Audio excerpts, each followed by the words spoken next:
Arti penting dari sigot. Sigot atau bentuk pernyataan akad itu tujuannya adalah untuk menunjukkan saling ridho. Sehingga kemarin rukun jual beli ada 3, subjek, objek, sigot. Kenapa harus ada sigot? Karena transaksi ini melibatkan 2 pihak, subjek dan objek. Jika melibatkan 2 pihak, maka kita baru bisa mengetahui bahwasanya masing-masing pihak sepakat dan setuju atas transaksi yang dia lakukan. Salah satu di antara indikatornya adalah dengan melihat sigot. Dan saling ridho dalam transaksi jual beli ini menjadi salah satu di antara syarat. Sebagaimana yang Allah firmankan di surat An-Nisa ayat 29, Ya ayyuhalladzina amanu la ta'kulu amwalakum bainakum bil batil illa an takuna tijaratan an taradhim minkum. Wahai orang-orang yang beriman, janganlah kalian makan harta kalian dengan cara yang batil kecuali melalui perdagangan yang saling ridho di antara kalian. Allah Subhanahu wa taala mengkontraskan antara perdagangan saling ridho dengan makan harta orang lain secara batil. Sehingga ketika terjadi transaksi namun yang dilakukan adalah tidak saling ridho, berarti kita telah makan harta orang lain secara batil. Semakin banyak berarti semakin banyak harta batil yang dimakan, semakin sedikit berarti sebaliknya semakin sedikit pula harta batil yang dimakan. Dan disebutkan juga dalam hadis dari Abu Sa'id Al-Khudri radhiyallahu anhu, Nabi SAW bersabda, Innamal bai'u antaradin. Yang namanya jual beli itu harus dilakukan saling ridho. Hadis riwayat Ibnu Majah, Ibnu Hibban, dan disahihkan oleh Syu'aib Al-Arnaud. Sehingga bagian dari inti jual beli adalah harus dilakukan saling ridho. Nah, kemudian untuk menunjukkan saling ridho, kembali kepada sigot tadi, apakah harus diucapkan atau dituliskan? Atau dengan kalimat yang berbeda adalah apakah harus ada ijab qabul? Ada 2 pendapat ulama di sana. Pendapat pertama, dalam mazhab Syafi'iyah, yang namanya akad jual beli harus ada ijab qabul. Jika tidak ada ijab qabul, maka jual belinya batal. Sehingga menurut Syafi'iyah, ijab qabul itu bagian dari syarat sahnya jual beli. Kalau tidak ada ijab qabul, tidak ada pernyataan lisan maupun tulisan dalam akad jual beli, menurut Syafi'iyah batal. Mereka beralasan ridho itu berada di hati, sehingga kita tidak bisa melihat, oh si A ridho, si B ridho, karena ridho itu bukan amal dohir. Beda dengan kegiatan ibadah yang dohir, seperti sholat, baca Quran, berzikir. Kita bisa menilai dengan melihat. Tapi kalau ridho, kita tidak bisa menilai hanya dengan melihat. Karena sifatnya ada di dalam hati, maka kita baru bisa mengetahui kerelaan seseorang jika dinyatakan. Oh, si A sudah ridho. Dari mana kamu tahu? Dia tadi ngomong saya ridho. Si B ridho. Kok kamu tahu dari mana? Dia tadi bilang sudah bersedia. Deal. Nah, ketika ada ungkapan-ungkapan yang semisal seperti ini, maka menurut Syafi'iyah itu telah memenuhi syarat sebagai ijab qabul yang sah. Karena dia telah melakukannya dengan saling ridho dan dinyatakan secara lisan. Sementara pendapat yang kedua, yang ini merupakan mazhab jumhur ulama, bahwa dalam jual beli itu tidak disyaratkan harus ada ijab qabul. Jumhur di sini saya tuliskan, yang dimaksud jumhur adalah selain Syafi'iyah, Hanafiyah, Malikiyah dan Hambali, dan plus sebagian ulama Syafi'iyah. Tapi pendapat yang muktamad, pendapat yang resmi dalam mazhab Syafi'iyah adalah bahwasanya dalam akad jual beli disyaratkan harus ada ijab qabul. Namun pendapat yang lain dalam mazhab Syafi'iyah yang disebut dengan wajh, dalam salah satu wajh mazhab Syafi'iyah. Jadi kalau khilaf pendapat dalam satu mazhab, pendapat satu mazhab itu disebut dengan wajh. Misalnya dalam mazhab Syafi'iyah ada 2 wajh. Wajhul awal wa wajhul tsani. wajah yang pertama dan wajah yang kedua. Wajah yang pertama yang itu pendapat Mu'tamad Syafi'iyah, dalam transaksi jual beli disyaratkan harus ada ijab qabul. Wajah yang kedua yang ini pendapat sebagian Syafi'iyah, dalam transaksi jual beli tidak disyaratkan harus ada ijab qabul sesuai dengan mazhab jumhur. Sehingga dalam masalah ini Syafi'iyah ada dua pendapat. Mereka mengatakan bahwa jual beli tidak harus diucapkan. Artinya akad bisa dinilai sah jika atau ketika dilakukan dengan cara apapun. Yang penting sama-sama saling paham kalau mereka itu saling ridho. Ibnu Qudamah mengatakan, madhabu Syafi'i rahimahullah annal bai'a la yasihhu illa bil ijab wal qabul. Wa dhahaba ba'du ashabihi ila mithli qaulina.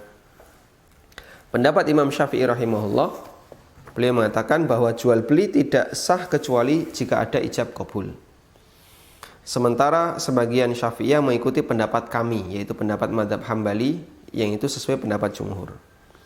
Lalu Ibnu Qudamah menyampaikan alasan bahwasanya pendapat yang lebih kuat dalam masalah ini adalah pendapat jumhur, bahwa dalam akad tidak harus ada ijab qabul.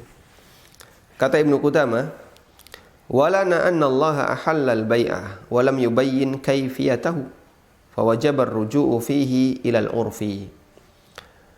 Alasan kami berpendapat, alasannya adalah, atau kami berpendapat bahwa jual beli itu tidak harus ada ijab qabul. Alasannya karena Allah Ta'ala menghalalkan jual beli dan Allah tidak menjelaskan mengenai tata caranya. Allah hanya menyebutkan wa halallahu al-bai'a wa harrama riba. Allah halalkan jual beli dan Allah haramkan riba. Di surat An-Nisa Allah Ta'ala mengatakan illa an takuna tijaratan an taradin minkum, kecuali melalui perdagangan yang saling ridho di antara kalian. Sehingga di situ Allah menyebutkan jual beli halal dan harus dilakukan saling ridho. Tapi Allah tidak menjelaskan kaifiyahnya, kata Ibnu Qudamah. Allah tidak menjelaskan tentang tata caranya. Apakah mau pakai metode A, metode B, metode C, tidak ada penjelasan di sana. Fawajabar ruju'u fihi ilal urfi. Karena itu ketika tidak ada tata caranya, maka masalah teknis itu kembali kepada urf. Dan jadikan ini sebagai kaidah, ya, bahwa istilah yang itu muncul dari tradisi dan budaya masyarakat, maka batasannya adalah kembali kepada tradisi dan budaya masyarakat. Sedangkan peran syariat hanya menjelaskan mengenai hukum dan batasan halal haramnya, bukan menjelaskan mengenai tata cara.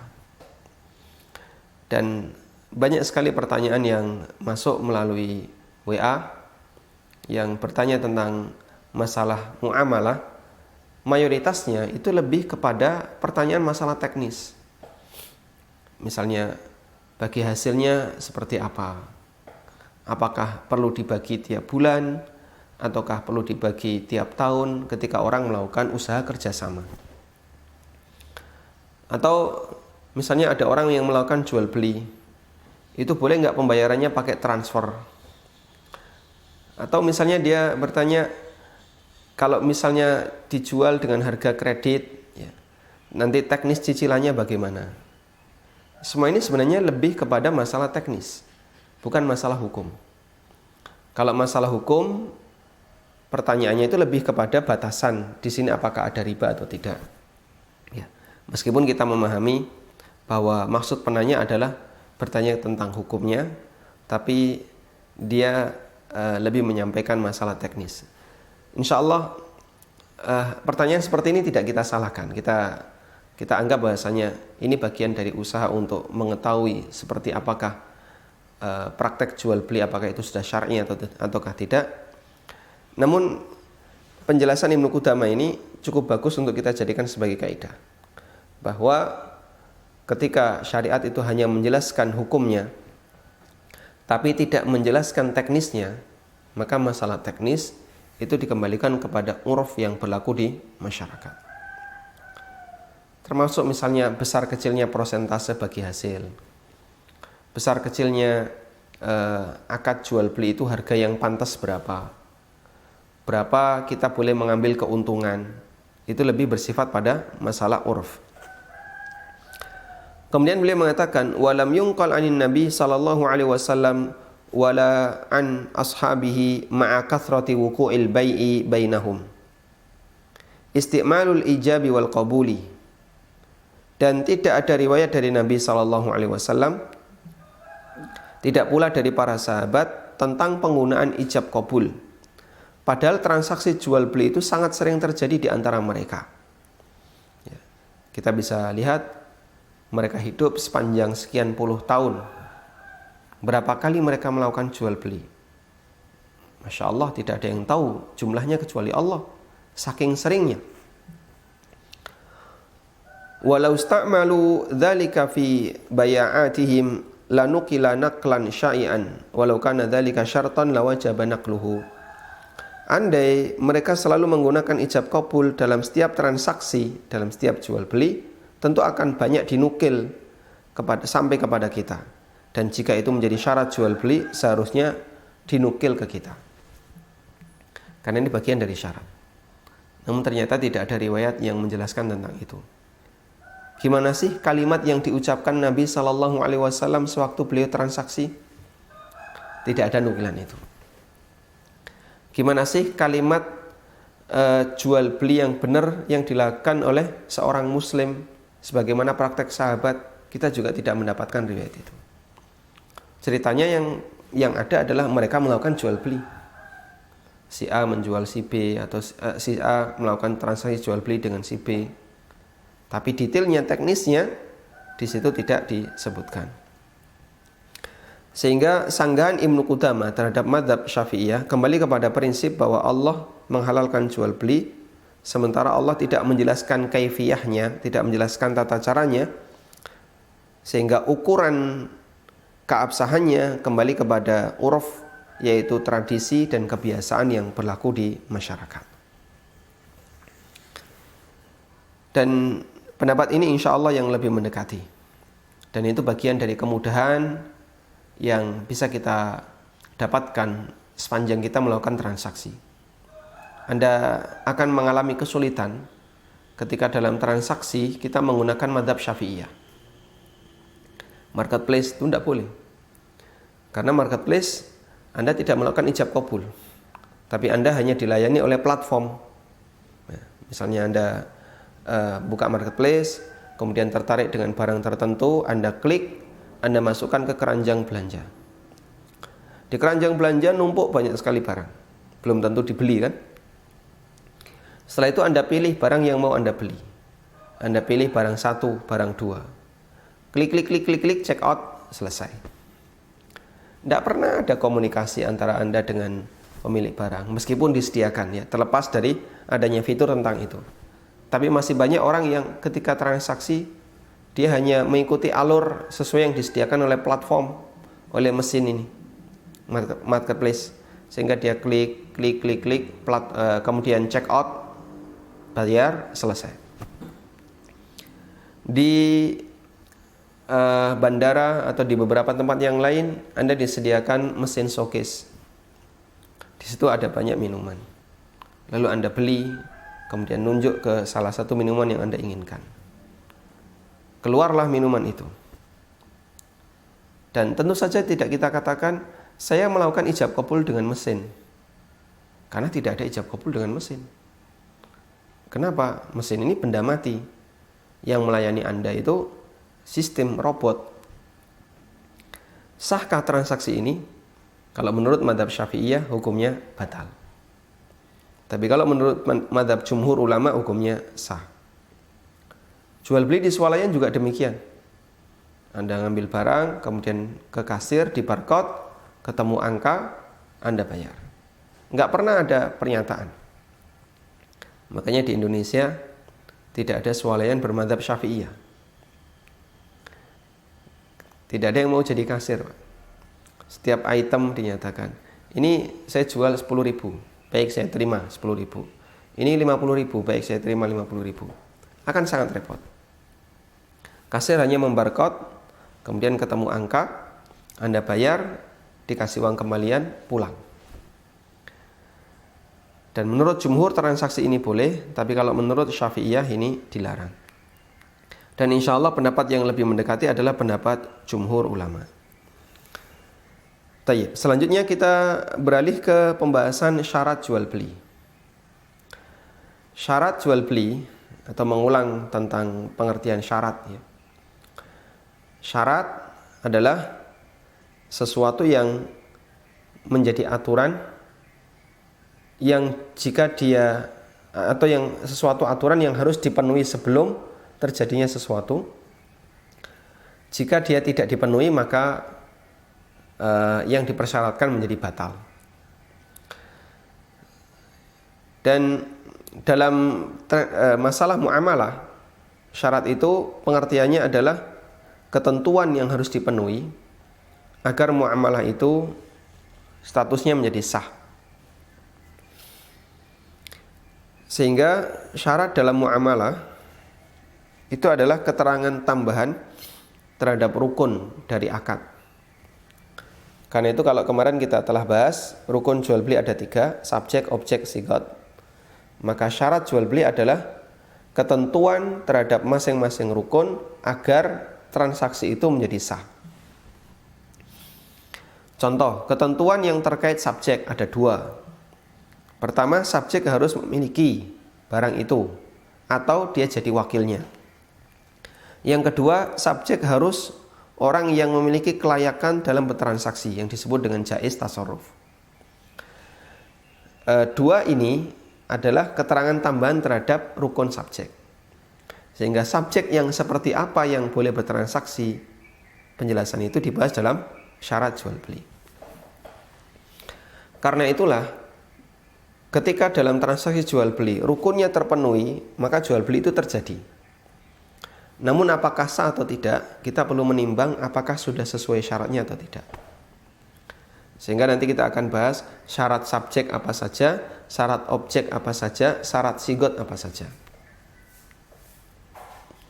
Dan di sini saya sebutkan syarat jual beli ada 7. Syarat jual beli ada 7. 2 syarat terkait subjek, 4 syarat terkait objek, 1 syarat terkait sigot. 7 itu rinciannya adalah 2 syarat terkait subjek, 4 terkait objek, 1 syarat terkait sigot. 2 syarat terkait subjek. Yang pertama, subjek harus pemilik atau wakilnya. Kalau dia bukan pemilik dan bukan wakil, maka tidak boleh jadi subjek dalam transaksi. Karena kita dilarang untuk mentransaksikan barang yang bukan kita miliki, yang tidak milik kita. Sebagaimana kita tidak boleh menjual barang yang bukan milik kita, kita juga tidak boleh membeli uang yang bukan uang kita. Karena itu kalau ada pertanyaan, bolehkah takmir menggunakan kas masjid untuk belanja? Bolehkah takmir menggunakan kas masjid untuk belanja?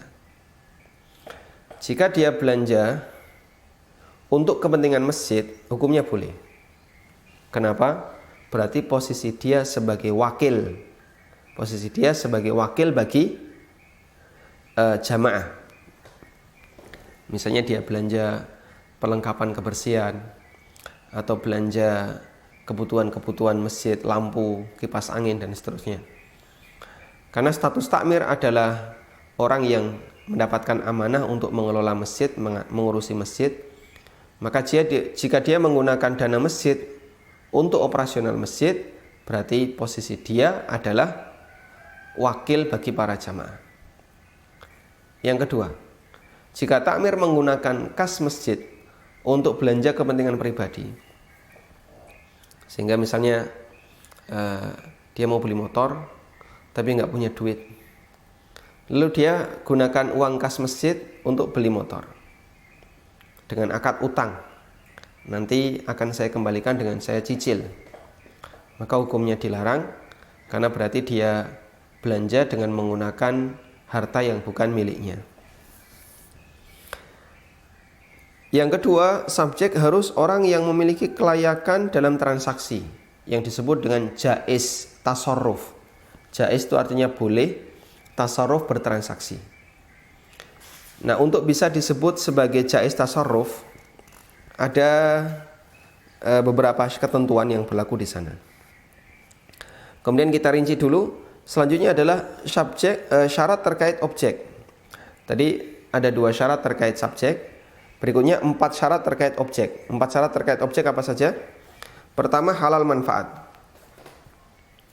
Jika barang yang dijual tidak halal manfaat, maka transaksinya dilarang. Yang kedua, memungkinkan untuk diserah terimakan. Jika tidak memungkinkan untuk diserah terimakan, maka tidak boleh ditransaksikan, karena berarti masuk dalam kategori jual beli barang yang tidak ada. Atau memungkinkan untuk diserah terimakan, ya. Contohnya, jika tidak memungkinkan diserah terimakan, contohnya apa, Pak? Ada orang yang menjual ikan tapi masih di lautan.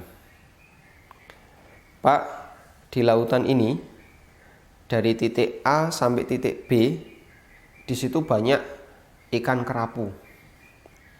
Bapak kalau mau mancing bayar ke saya per kilo 10.000. Murah toh, Pak? Kalau di luar kan per kilo bisa ratusan ribu. Di sini ke saya cuman per kilo 10.000. Nanti Bapak saya antar pakai perahu. Bapak mau beli berapa? 5 kilo, bayar 50.000. Ikan kerapunya apakah sudah bisa diserah terimakan? Tidak bisa. Kenapa? Dia berada di tempat yang liar, orang tidak tahu. Sehingga ketika orang ini mancing, apakah nanti dapat atau tidak, nggak jelas. Transaksi ini masuk kategori transaksi gharar karena objeknya tidak bisa diserah terimakan. Tapi ini kayaknya contoh yang aneh, ya. Yang lebih real contohnya apa? Yang lebih real banyak sekali. Karena jika tidak memungkinkan diserah terimakan itu masuk dalam kategori jual beli gharar. Jika tidak memungkinkan diserah terimakan masuk dalam kategori jual beli gharar. Misalnya, menjual janin yang masih ada di dalam perut induknya. Ada sapi hamil, lalu ada orang yang beli janinnya. Nah, tentu janinnya masih berada di dalam kandungan, tidak bisa diserah terimakan. Sehingga bisa jadi orang ini bayar. Sapi bapak yang ada di dalam perut tak beli aja. Berapa? 1 juta mau? Karena dia butuh duit, bayar 1 juta. Nanti begitu lahir jadi hak milik pembeli, padahal dia masih berada dalam perut. Maka yang seperti ini masuk kategori jual beli gharar dan objeknya belum bisa diserah terimakan. Mancing yang bayarnya nilai tertentu tapi dibatasi waktu tertentu. Bapak kalau mau mancing di tempat saya bayar 100.000, kami kasih waktu 1 jam. Dapat ikan, nggak dapat ikan, pokoknya bel berbunyi, bubar. Lalu ada orang yang bayar 100.000, dia mancing, dikasih waktu 1 jam. 1 jam kok nggak dapat apa-apa, rugi 100.000. Tapi kalau 1 jam dapat ikan banyak, bisa jadi dia untung. Berikutnya adalah kriteria jelas. Kalau kriterianya tidak jelas, maka masuk jual beli jahalah. Dan Nabi SAW melarang jual beli jahalah. Yang keenam, atau syarat terkait objek yang keempat, jika ditambahkan dengan syarat subjek berarti dia nomor 6, harganya harus jelas. Kalau harganya tidak jelas, berarti ini gharar dari sisi harga. Dan itu juga dilarang oleh Nabi SAW. Kemudian berikutnya adalah syarat terkait sigot. Syarat terkait sigot hanya ada 1, yaitu saling ridha. Sebagaimana yang Allah firmankan, illa antakuna tijaratan antaradim minkum, kecuali melalui perdagangan yang saling ridha di antara kalian. Tayyib. Kita akan urutkan pembahasan lebih detailnya sesuai dengan urutan di atas. Yang pertama adalah syarat terkait pelaku akad, terkait subjek. Ada 2 syarat yang tadi kita sebutkan. Yang pertama, pelaku akad harus pemilik atau wakil dari pemilik. Karena intinya seseorang tidak boleh mentransaksikan barang yang bukan miliknya. baik dengan menjual barang milik orang lain atau membeli dengan menggunakan uang milik orang lain. Nabi SAW pernah berpesan kepada Hakim bin Hizam, la tabi ma laysa indak. Jangan kau jual barang yang tidak kamu miliki. Karena itu pada asalnya dalam transaksi jual beli hanya ada dua pihak. Pertama penjual sebagai pemilik barang, yang kedua pembeli sebagai pemilik uang. Jika ada lebih dari dua pihak, yaitu pihak yang ketiga, maka pihak yang ketiga ini harus memilih di antara dua pilihan. Pertama mendekat ke salah satu, atau yang kedua menjadi penjual yang kedua, menjadi salah satu. Dan kemarin sudah kita jelaskan bagian ini. Tayyib. Selanjutnya di sini ada istilah bai' fuduli. Bai' fuduli adalah menjual barang milik orang lain tanpa izin pemiliknya. Ada tiga keadaan yang perlu kita bedakan di sini. Pertama, menjual barang milik orang lain dengan seizin pemiliknya, hukumnya boleh. Dan posisi orang yang menjual ini sebagai wakil dari pemilik. Dia berhak mendapatkan fee sesuai yang disepakati, seperti agen atau broker atau yang lainnya. Yang kedua, menjual barang milik orang lain sementara pemiliknya tidak merelakan barangnya dijual. Transaksi ini batal dengan sepakat ulama, kecuali jika dia mendapatkan izin secara syar'i. Izin syar'i itu bukan izin dari pemilik, tapi izin karena dia diizinkan oleh syariat. Contohnya menjual tanah orang lain untuk pelebaran jalan. Misalnya pemerintah mau melebarkan masjid, otomatis nanti akan makan tanah-tanah orang lain. Begitu dia lebarkan masjid, bisa jadi ada sebagian orang yang dia nggak mau tanahnya dijual. Maka orang ini boleh atau pemerintah boleh memaksa orang ini untuk menjual tanahnya. Karena tidak mungkin masjid bolong gara-gara ada satu rumah yang dia nggak mau dijual. Jalan juga seperti itu. Ketika dia mau dilebarkan nggak mungkin kemudian dia belok gara-gara ada satu rumah yang tidak mau dijual. Itu yang disebut dengan izin syar'i. Kenapa disebut izin syar'i? Karena syariat lebih mengedepankan maslahat umum dibandingkan maslahat individu. Jika ada benturan antara maslahat umum dengan maslahat individu, maka lebih dikuatkan maslahatul ammah muqaddamah alal maslahah al khassah. Maslahat umum lebih dikuatkan dibandingkan maslahat individu. Yang ketiga, menjual barang milik orang lain tanpa seizin pemiliknya. Kemudian setelah itu pemiliknya menyetujui. Transaksi ini yang disebut dengan tasarruf fuduli atau bai' fuduli. Nah, ulama berbeda pendapat tentang jual beli fuduli ini, apakah sah ataukah tidak. Contoh ya, di pasar berjejer para pedagang. Yang ini pedagang apa misalnya? Yang ini pedagang gorengan. Sebelahnya pedagang getuk. Sebelahnya pedagang cilok. Sebelahnya pedagang cireng. Salah satu dari pedagang ini ada yang ke toilet, pesan sama temannya, tolong jagain. Terus dia ke toilet. Datang konsumen, dia mau beli getuk, penjualnya nggak ada, lagi ke toilet. Dan mungkin konsumen tidak mau berlama-lama di situ. Teman sebelahnya ngerti, harga getuk ini sekian.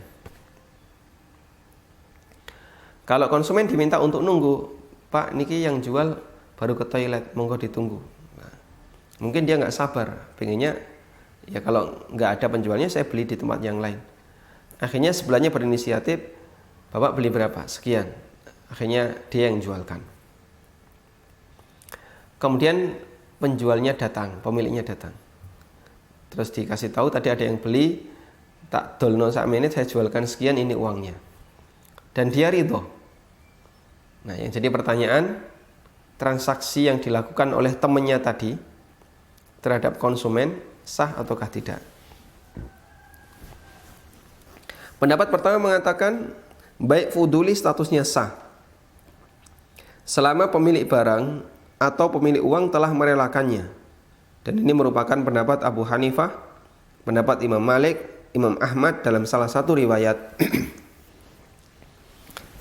Dalam kitab Madzhab Syafi'iyah Al-Inayah Syarhul Hidayah dinyatakan man ba'a milka ghairihi bi ghairi idnihi fal maliku bil khiyar in syaa'a ajazal bai'a wa in syaa'a fasakha wa huwa madhhabu Malikin wa Ahmad fi riwayatin. Orang yang menjual barang milik orang lain tanpa seizinnya, maka pemilik memiliki hak khiyar, hak pilih, antara jika dia mau dia bisa merelakannya sehingga transaksinya sah, atau jika dia mau dia bisa memfasakh jual beli itu sehingga transaksinya tidak sah. Dan ini merupakan pendapat Imam Malik dan pendapat Imam Ahmad dalam salah satu riwayat. Kalau kemudian pemiliknya nggak ridho gimana? Konsumennya dikejar. Pak, pemiliknya sudah datang dan ternyata dia nggak mau menjual barang ini. Barangnya mau dipakai sendiri. Tolong Bapak balik. Nah, maka konsumen tadi harus kembali dan mengembalikan barang, kemudian uangnya dikembalikan. Kalau dia tetap ngeyel, enggak, saya senang barang ini, saya nggak mau mengembalikan, maka berarti dia membawa barang yang terlarang, karena berarti tidak dilakukan saling ridho dalam transaksi itu. Kemudian pendapat yang kedua, baik fuduli, statusnya batal meskipun pemiliknya merelakan.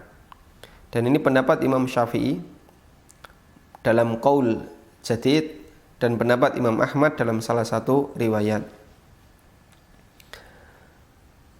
Wa qala Syafi'i rahimahullah la yan'aqidu li'annahu lam yasdur an wilayatin syar'iyyah li'annaha bil milki aw bi idznil malik wa qad faqada walan inqadu illa bil qudrati syar'iyyah. Sementara Imam Syafi'i rahimahullah mengatakan jual beli ini tidak sah karena dia tidak memiliki izin secara syar'i dan dia tidak mendapatkan izin dari pemiliknya. Karena izin syar'i untuk akad adalah dengan memiliki barang itu atau dengan izin pemiliknya, sementara keduanya tidak ada. Dan transaksi ini tidak sah kecuali dengan al-qudrah asy-syar'iyyah, yaitu keadaan yang diizinkan oleh syariat. Seperti tadi ya, dia dibolehkan untuk memaksa disebabkan ada maslahat yang lebih umum.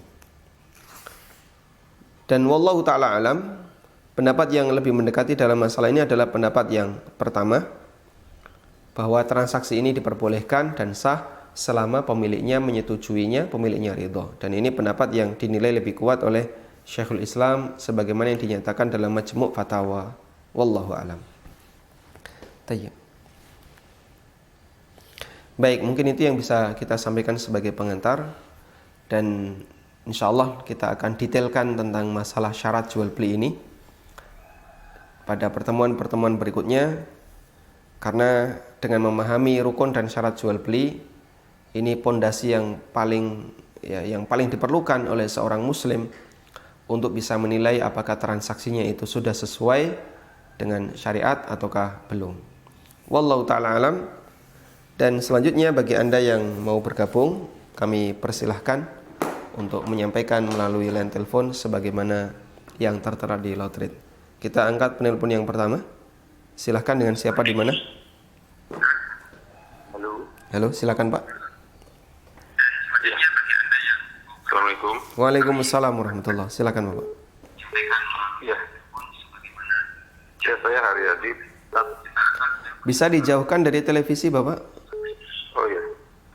Halo, assalamualaikum. Waalaikumsalam warahmatullah.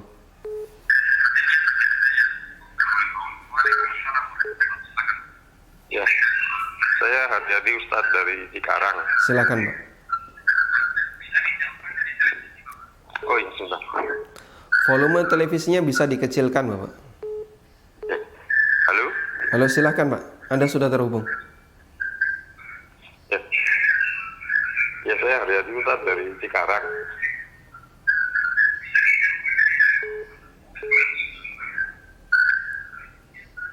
Silahkan Pak. Ya, halo ya. Mau Baik, terputus ya. Baik, kita tunggu penelpon berikutnya. Silahkan, dengan siapa di mana? Assalamualaikum Waalaikumsalam warahmatullahi wabarakatuh. Silakan Bapak. Ustaz, saya mau dari Bandung yang kemarin tanya perihal bekerja di BUMN yang di administrasi penjualan itu. Iya, Pak. Nah, kalaupun saya bertanya pertama itu, yang pertama kalau saya pindah divisi, apakah pendapatan perusahaan saya itu dari cara pembayaran yang ada sogok menyogoknya itu bagaimana ya Ustaz, gaji saya dan yang lain gitu. Nah, yang kedua saya mau bertanya perihal Idul Adha.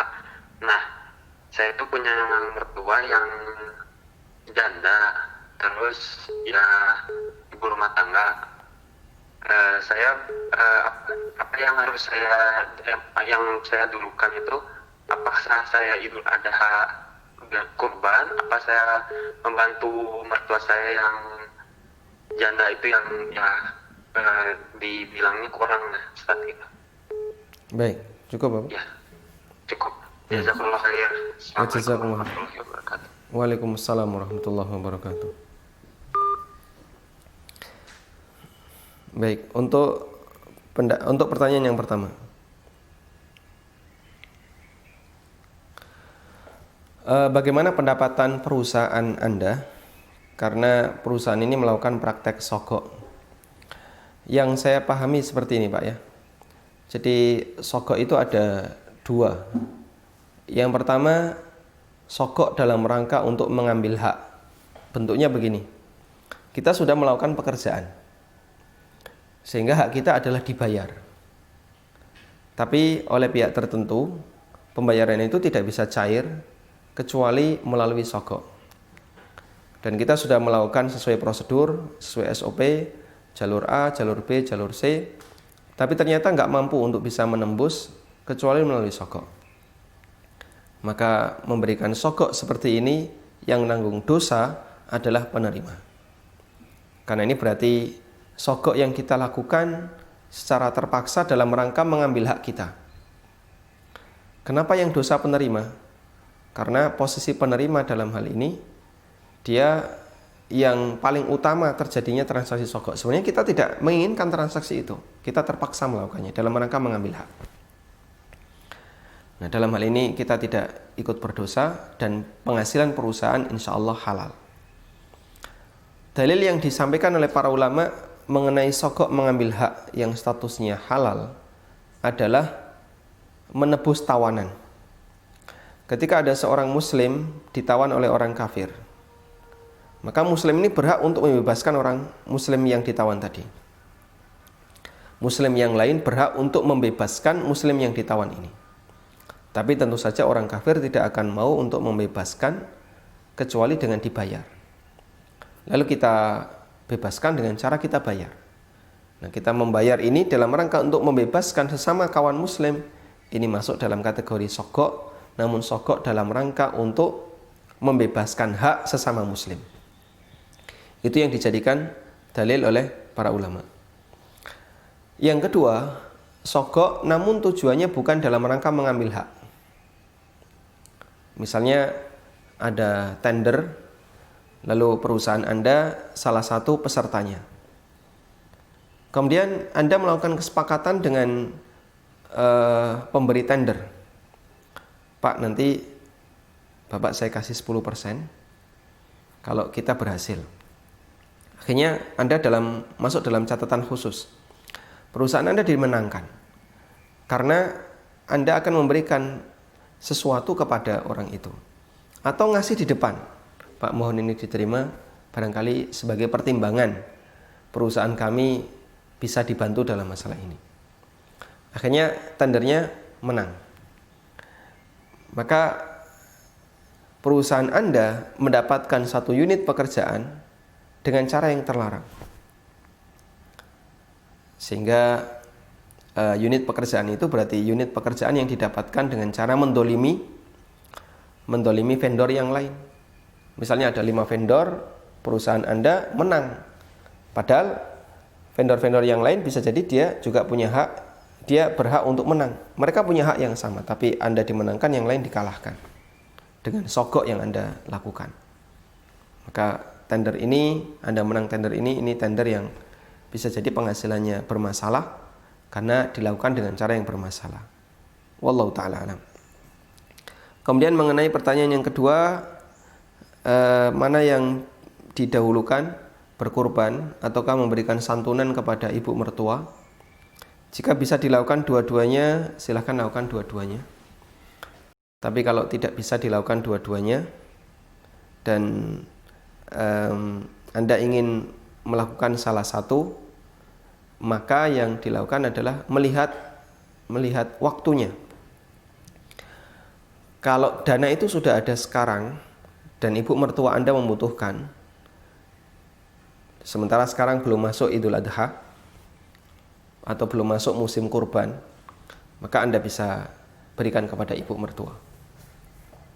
Tapi kalau sudah masuk waktunya kegiatan kurban, maka melaksanakan syariat kurban dalam hal itu lebih didahulukan karena dia sesuai dengan waktunya. Dan ibadah itu diamalkan sesuai dengan waktunya. Wallahu ta'ala alam. Tayyib. Baik, kita menunggu penelpon berikutnya.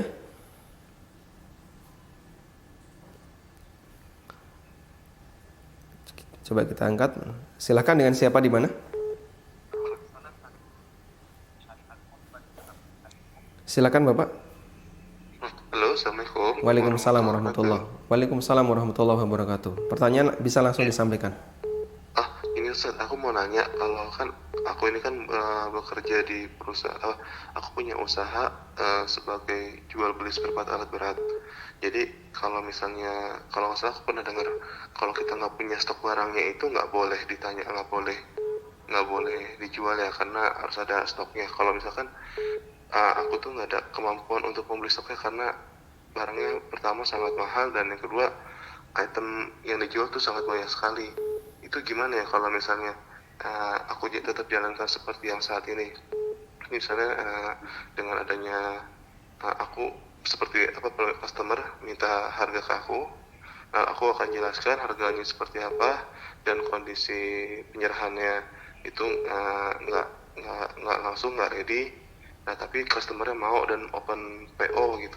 Apakah itu dibolehkan? Apakah Bapak punya izin dari pemilik barang? Aku pemilik barang, jadi secara langsung sih aku belinya ada di perusahaan besar gitu Pak. Jadi nggak ada izin langsung sih gitu. Iya. Misalnya aku belinya itu di produk yang cukup besar, perusahaan yang besar. Jadi kan kalau misalnya minta izin, kayak mereka juga menjual barangnya untuk dijual lagi boleh, atau dibak sendiri itu juga boleh gitu. Baik, cukup Bapak? Ya. Cukup? Cukup sih, itu aja satu. Bukan aku takut dilarang. Karena aku kalau beli itu kayak harus stok dulu, itu kayaknya aku nggak sanggup karena biayanya harganya sangat mahal sekali. Baik, nanti jawabannya bisa dilihat di televisi Pak ya. Oke, baik.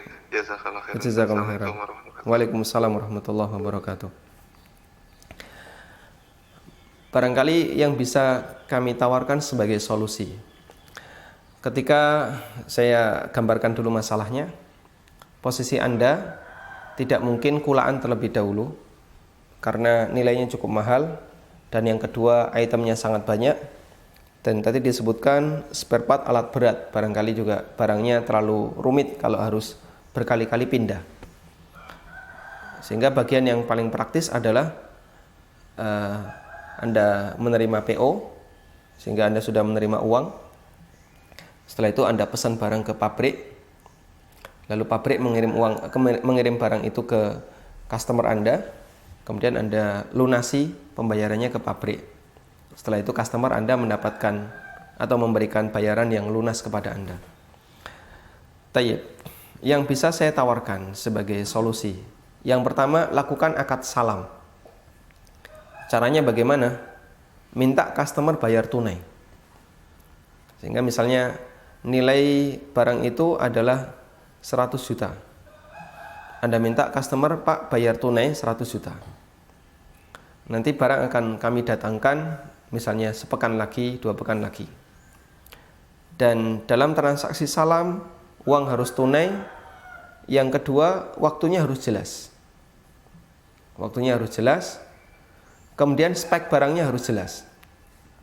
Kalau spek barang jelas, Anda akan memberikan gambaran yang detail ya. Karena itu sangat dibutuhkan oleh konsumen. Dan insya Allah itu sesuai syar'i.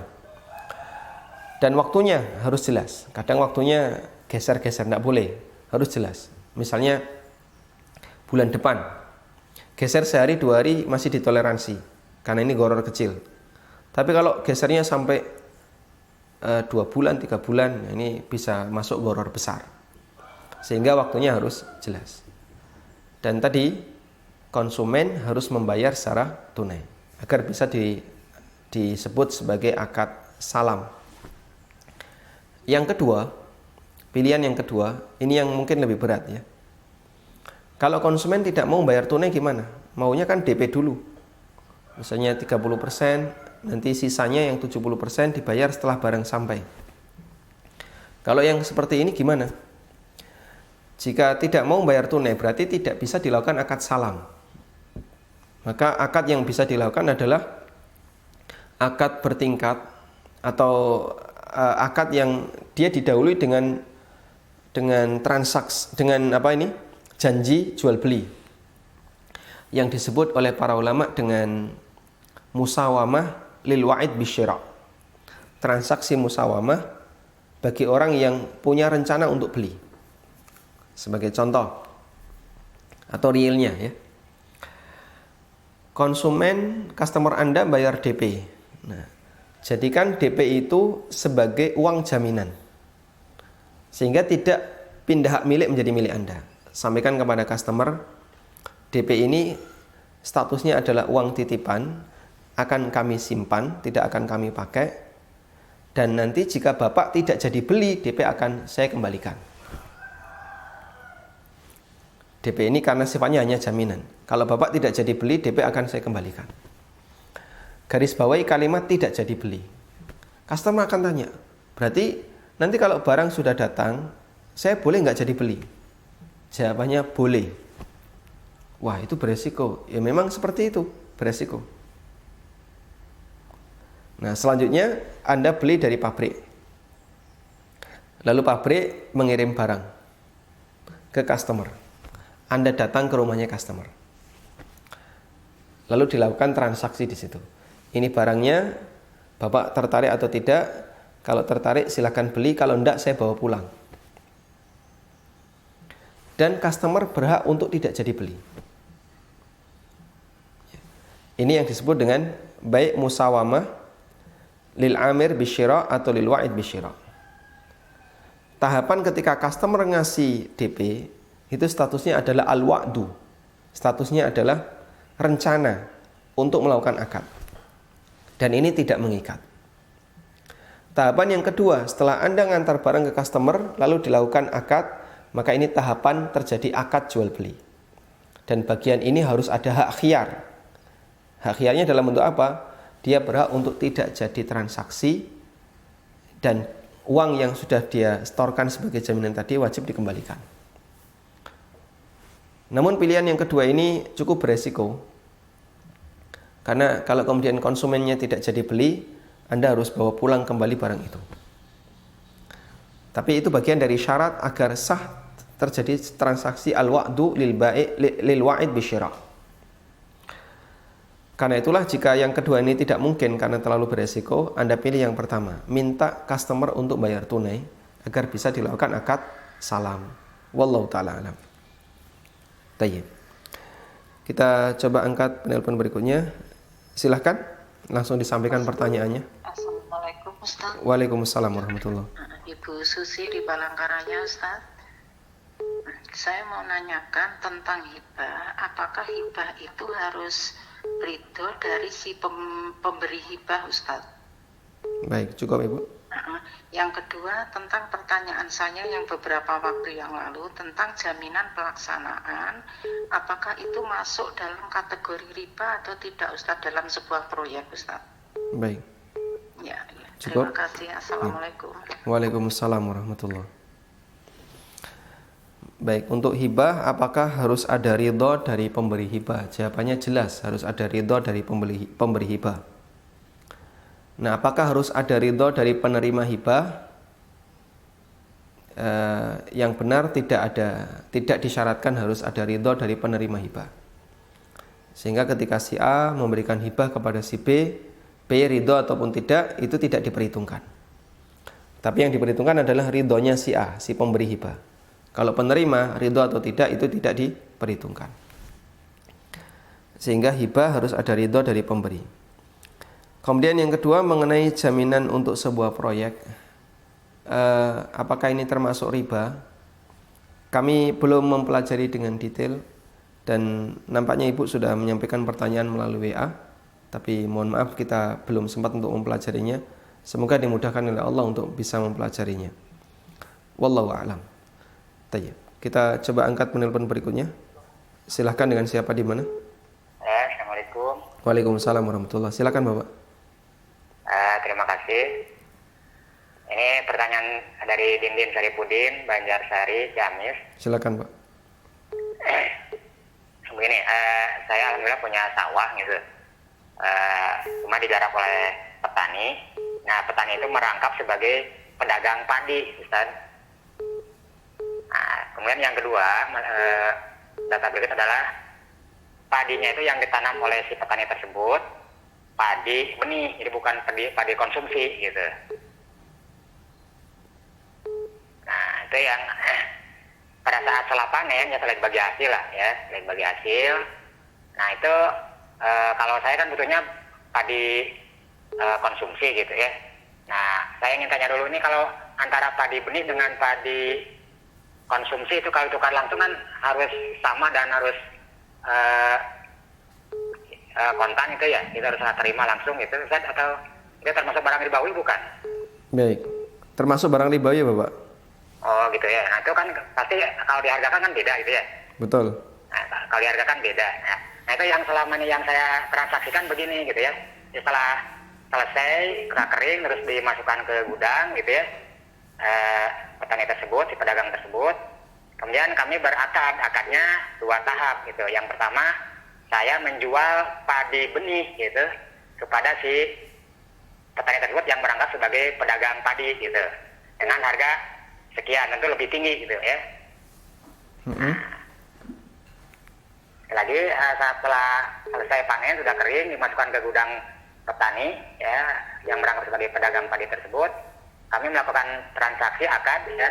Demikian yang pertama, saya menjual padi yang ada di gudang tersebut kepada ya petani tersebut ya, pedagang padi benih itu ya kepada petani merangkap pedagang tadi gitu ya.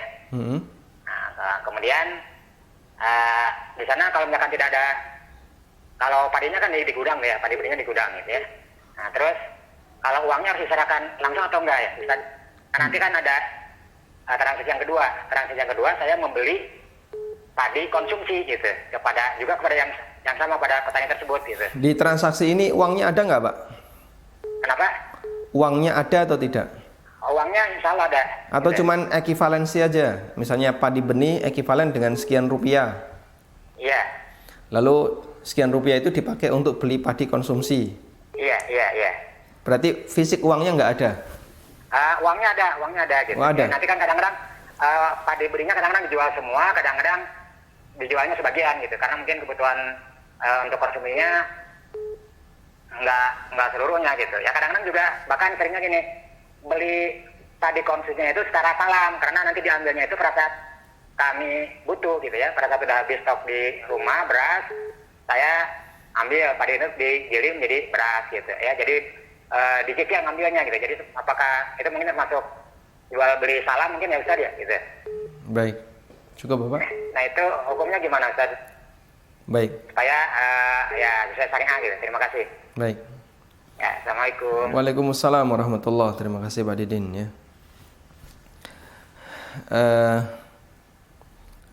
mengenai kasus yang tadi disampaikan, saya insya Allah tidak perlu saya ulang ya. Bagian prinsip yang tadi perlu kita garis bawahi adalah terjadinya tukar menukar antara padi benih dengan padi konsumsi. Karena sama-sama padi, berarti dia barang ribawi yang sejenis. Dan barang ribawi yang sejenis ketika dipertukarkan syaratnya wajib sama kuantitas, dan yang kedua dilakukan secara tunai. Karena itu kalau padi konsumsinya belum ada, yang ada baru padi benihnya saja, maka tidak bisa dipertukarkan. Atau ketika ada selisih, padi benih harganya lebih mahal, padi konsumsi lebih murah, ketika dipertukarkan ini juga nggak boleh. Kenapa? Karena terjadi riba fadl. Dipertukarkan dengan ada selisih, padi benihnya 1 kilo, padi konsumsi 2 kilo. Nah, ini tidak boleh karena jadinya ada riba fadl. Yang bisa dilakukan gimana?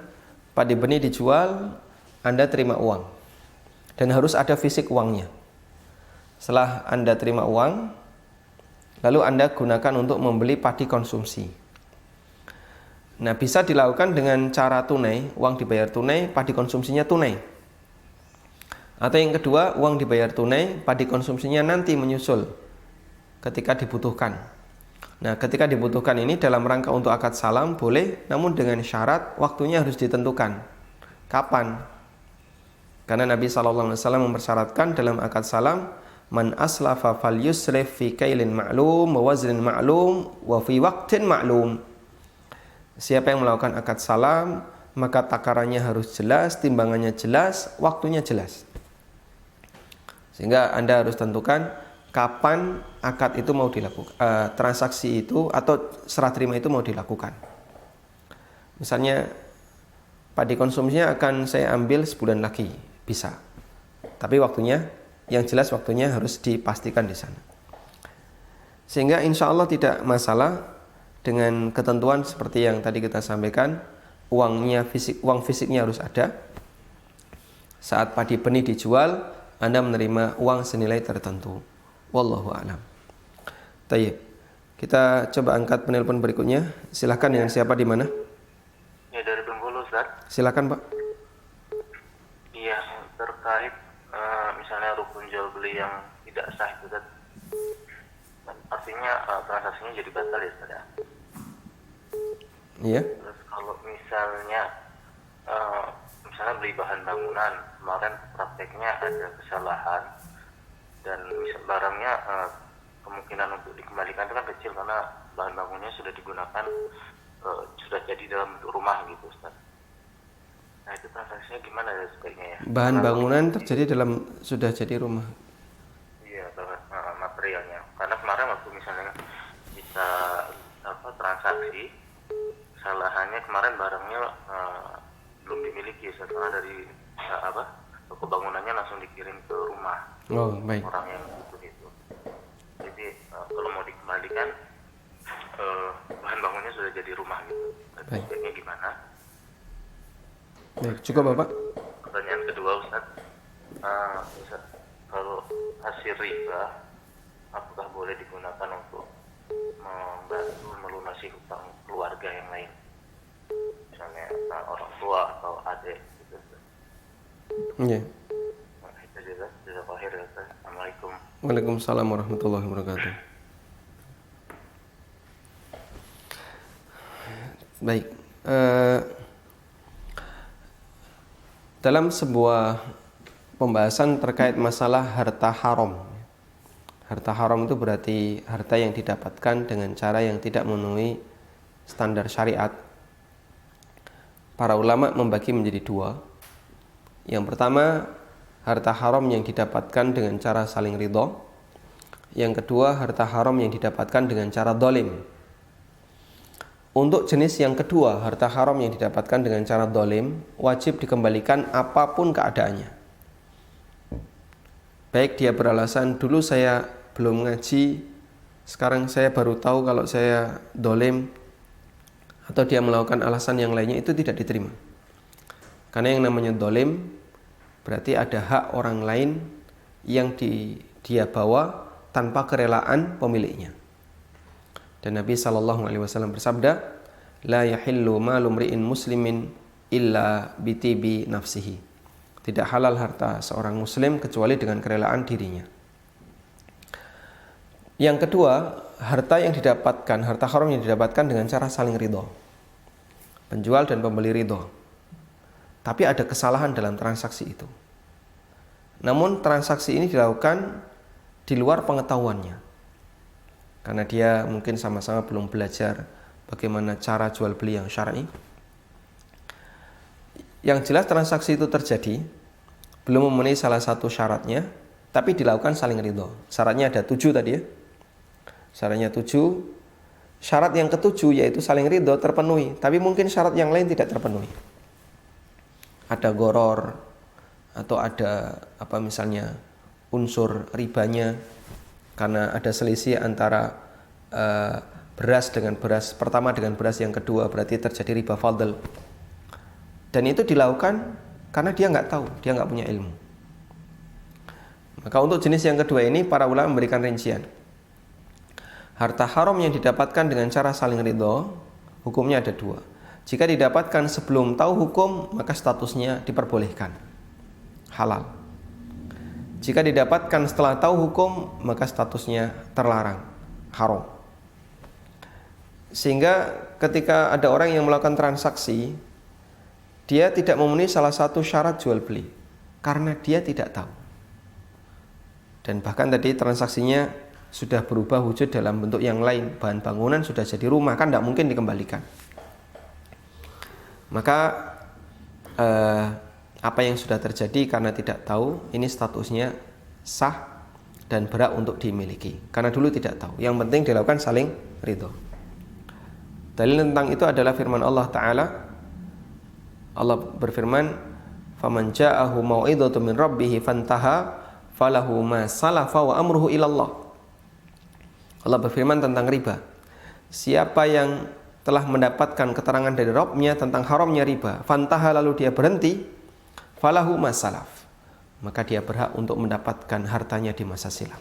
Wa amruhu ilallah, dan urusannya kembali kepada Allah. Wallahu a'lam. Sehingga untuk kasus jual beli bahan bangunan namun belum memenuhi salah satu di antara syarat akad, tapi dilakukan saling ridho, dan itu terjadi di masa silam sebelum tahu, insya Allah tidak perlu dikembalikan. Kemudian yang kedua, bolehkah hasil riba diberikan kepada keluarga untuk melunasi utang? Wallahu a'lam. Jika keluarga yang Anda kasih hasil riba ini adalah orang yang tidak wajib Anda nafkahi, maka insya Allah tidak masalah. Semoga bisa meringankan beban mereka untuk kemudian semakin cepat terlepas dari transaksi utang. Nah, coba kita angkat penelpon berikutnya. Silahkan, dengan siapa di mana? Assalamualaikum. Waalaikumsalam warahmatullahi. Silakan Bapak. Ya, dengan Haryadi, Ustaz mau nanya, untuk membeli emas itu kan harus yadan bin yatin gitu ya. Nah, kalau misalnya pembelinya, silakan Pak. untuk membelinya diwakilkan atau dengan wakalah, itu hukumnya seperti apa Ustaz? Baik, cukup. Nah, terus untuk wakalahnya sendiri, misalnya istri atau suami dari penjual ataupun karyawan dari penjual, itu statusnya bagaimana gitu? Wakilnya adalah keluarga penjual atau karyawan penjual. Betul. Cukup Ustaz. Terima kasih. Baik.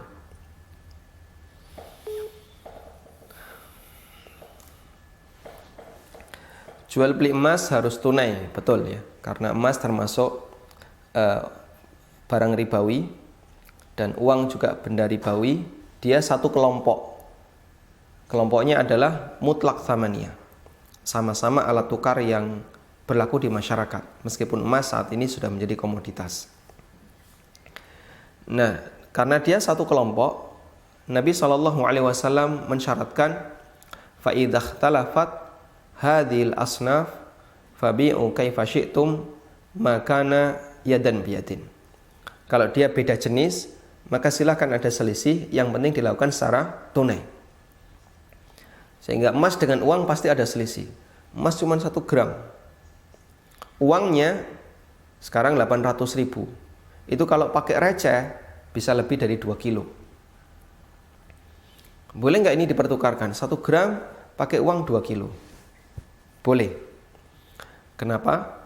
Karena ketika ini ditransaksikan, dia beda jenis tapi satu kelompok, sehingga syaratnya harus tunai.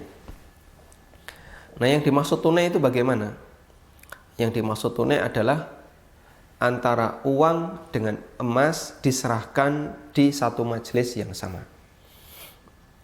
Masalah yang menyerahkan terserah, apakah Anda sendiri ataukah orang lain. Lalu bagaimana jika diwakilkan, sehingga menggunakan akad wakalah? Jika memang terjadi betul-betul akad wakalah, maka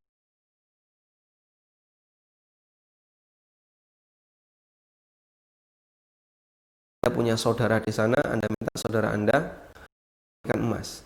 Ini duitnya tak transfer ke kamu. Lalu kita kirim uang itu ke saudara Anda. Selanjutnya Anda atau saudara Anda datang ke toko emas, melakukan transaksi, membawa uang Anda, dan saudara Anda membawa atau menerima emas dari toko tadi. Itu yang dimaksud dengan wakalah. Nah, yang jadi masalah bagaimana kalau wakalahnya adalah dari pihak penjual emas. Pada asalnya siapapun bisa jadi wakil. Bukan syarat dia harus pihak ketiga atau yang lainnya. Namun ada kaidah yang disampaikan oleh salah satu ulama, bahwa orang tidak bisa jadi wakil untuk dirinya sendiri. Orang tidak bisa jadi wakil untuk dirinya sendiri. Karena itu jika dia masih dalam satu ikatan, dia satu pihak, misalnya penjual emas dengan istri penjual emas, ini satu pihak. Kalau kemudian pihak istrinya itu dijadikan sebagai wakil bagi konsumen, wallahu a'lam apakah ini wakalah yang dibenarkan ataukah tidak, saya harus belajar lebih lanjut. Namun lebih tepatnya Anda bisa menunjuk siapa yang dia tidak ada hubungannya dengan penjual, sehingga bukan istrinya, bukan karyawannya, untuk memastikan wakalah itu betul-betul wakalah, bukan permainan wakalah. Wakalah ini betul-betul wakalah, bukan permainan wakalah. Sehingga misalnya Anda tunjuk siapa, misalnya, Pak, tolong carikan tukang becak di depan kantor. Kemudian Anda komunikasi dengan tukang becak ini, lalu Anda transfer uangnya ke tukang becak ini. Setelah dia terima uangnya, dia belikan emas. Karena dia orang lain, mungkin dia minta fee, dia minta upah. Atau beresiko Anda mentransfer uang ke orang yang tidak Anda kenal. Mungkin dia karena tidak amanah bawa uang itu pergi dan Anda tidak bisa melakukan tindakan apapun. Namun apakah boleh wakalah itu kepada pihak istri penjual atau ke pihak siapa, karyawan penjual? Saya perlu belajar lebih dalam masalah ini untuk bisa memberikan jawaban, sehingga untuk saat ini saya tidak bisa memberikan jawaban. Wallahu a'lam. Baik. Kita angkat satu penelpon lagi. Silakan, dengan siapa di mana? Assalamualaikum. Waalaikumsalam warahmatullahi. Mohon volumenya dikecilkan, Pak, volume televisinya. Halo, Pak. Silakan, Pak, Anda sudah terhubung. Halo, Ustaz. Assalamualaikum. Waalaikumsalam warahmatullahi. Anda sudah terhubung. Volume televisinya dikecilkan. Ya, barakallahu fikum, Ustaz. Wa fiikum barakallah. Izin bertanya. Pertama, kalau posisi kita sebagai trader buku online saja atau barang lain yang online, kita bukan produsen. Yang apakah untuk open PO buku yang sedang diproduksi termasuk bisa dikategorikan pakai salam nggak, Ustaz? Misalkan open pesanan 1 sampai 10 Juli, kemudian waktu pembayaran 1 sampai 20 Juli, dan perkiraan buku ready itu 1 Agustus. Nah, Soalnya ada yang bilang kalau misalkan buku ini untuk trader tidak bisa dijadikan akad salam karena trader ini nggak bisa menjamin ketersediaan buku gitu. Kalau misalkan produsen mungkin ketika gagal cetak dia bisa mengalihkan ke pencetakan yang lain. Tapi trader ini sendiri sebenarnya dia itu bagian resmi dari agen produsen gitu Ustaz. Jadi kalau misalkan ketika dia buka pesanan ke customernya, dia sebenarnya nunggu kepastian dari si produsen gitu. baik. Jadi ada jaminan juga sebenarnya dari produsen bahwa pesanan kita itu terpenuhi gitu Ustaz. Itu yang pertama Ustaz. Kemudian untuk yang kedua, apakah barang yang sudah jadi dan ada di supplier bisa dijadikan objek salam juga Ustaz? Jadi misalkan ada misalkan buku yang harganya mungkin sekitar 200.000 atau misalkan barang yang lain, kemudian kita buka pesanan untuk barang itu dan kita jelaskan ciri-cirinya sedetail mungkin, misalkan dari warna, kemudian dari beratnya gitu Ustaz. Apakah hal seperti ini dibolehkan Ustaz? Jadi kita minta ke customer kita untuk transfer di awal gitu. Baik, cukup Bapak. Dari harga barang plus ongkirnya Ustaz. Jadi kalau misalkan harga barangnya 200.000 kemudian ongkirnya 20.000. Jadi yang ditransfer di awal oleh customer itu 220.000 Ustaz. Kalau misalkan setelah barang ditransfer Ustaz, ternyata ongkirnya itu kekurangan Ustaz. Jadi artian misalkan ongkirnya harusnya 30.000, tapi ternyata yang di awal itu 20.000. Jadi apakah boleh si customer itu menambahkan kembali Ustaz ongkirnya di belakang?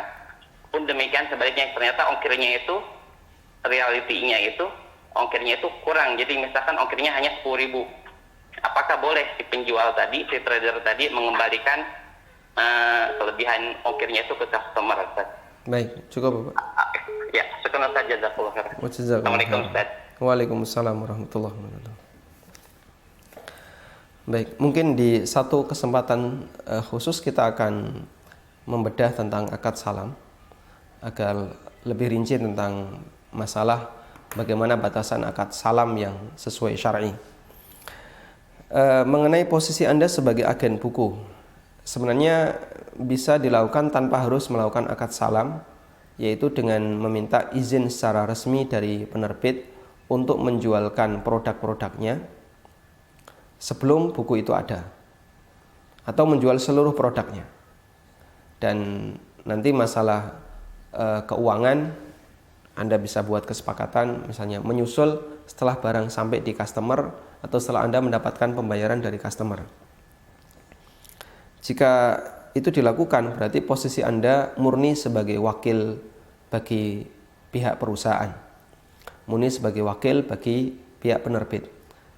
Karena Anda murni sebagai wakil, maka Anda berhak untuk mendapatkan fee sesuai yang disepakati antara Anda dengan pihak penerbit. Biasanya buku kan pakai persentase, 30% dari satu buku atau 20% atau yang lainnya. Itu insya Allah yang lebih aman, karena Anda sudah jadi wakil dari penerbit. Apakah bukunya sudah tercetak, sudah ready atau belum, insya Allah Anda tidak melakukan pelanggaran, karena dalam hal ini status Anda sebagaimana wakil dari produsen. Sehingga akad Anda dengan customer adalah akad istisna. Kemudian kalau Anda tetap mau melakukan akad salam, berarti uang pembayarannya harus tunai. Dan yang kedua, Anda harus bisa pastikan waktu penyerahannya. Karena salam seperti tadi yang kita sampaikan, biwaktin maklum, harus di jangka waktu yang disepakati, yang sudah sama-sama dikenal. Waktunya kapan Anda tentukan, misalnya bulan depan atau 3 bulan lagi dan seterusnya. Selanjutnya, untuk yang kedua masalah ongkir. Yang kami pahami, para trader itu dia bukan penyedia jasa ekspedisi, sehingga dia bukan penjual jasa pengiriman barang. Jasa pengiriman barang itu ada pada perusahaan ekspedisi A, B, C dan seterusnya, pos atau yang lainnya. Karena itu posisi Anda hanya mengarahkan, Bapak nanti akan kami kirim di ekspedisi A, ekspedisi B, sesuai dengan kriteria tujuan. Berarti posisi Anda adalah sebagai wakil dari konsumen. Karena itulah, jika kekurangan, maka Anda berhak untuk minta tambah, dan jika kelebihan yang ditransfer oleh konsumen, maka lebihnya harus dikembalikan. Karena Anda bukan menjual barang, atau Anda bukan menjual jasa kirim. Ada orang yang tanya kepada saya mengenai praktek buku yang dijual secara gratis, tapi ongkirnya dibuat mahal. Jadi ada sebuah buku, dia umumkan di tempat umum free, tapi ketika diminta untuk ngirim, ongkirnya senilai buku itu. Misalnya ongkirnya yang seharusnya cuma 10.000, dia patok ongkirnya 50.000. Karena harga buku ini 35 misalnya. Sehingga setiap kali dia mendapatkan permintaan, dia pasti tambahkan 35 plus ongkir yang sebenarnya. 35 misalnya Jogja, Jakarta 7.000 pakai ekspedisi A. Ya, maka ditambahkan 35 plus 7.000. Berarti nanti harus Anda bayar 42. Yang jadi pertanyaan, Anda ini menjual buku ataukah menjual jasa kirim? Ya bukunya gratis Pak, jasa kirimnya saja yang kita perbesar. Berarti Anda menjual jasa kirim. Apakah Anda pengirim? Bukan, saya bukan ekspedisi. Berarti kalau begitu hakikatnya Anda itu jualan buku. Ya, makanya nilai buku itu tetap dicantumkan dalam harga yang harus ditransfer oleh customer. Karena itulah di masalah ini kesimpulannya adalah posisi Anda bukan pengirim barang, karena itu jangan mengambil margin di pengiriman. Kecuali kalau konsumennya merelakan. Pak, ini ada kelebihan, biaya kirim sekian, Anda transfer lebih, dan dia merelakan, silakan Anda terima. Wallahu ta'ala alam, mungkin itu yang bisa kita sampaikan. Semoga menjadi kajian yang bermanfaat. Wassallallahu ala nabiyyina Muhammadin wa ala alihi wa sahbihi wasallam. Wa akhiru da'wana anil hamdulillahi rabbil alamin. Wassalamualaikum warahmatullahi wabarakatuh.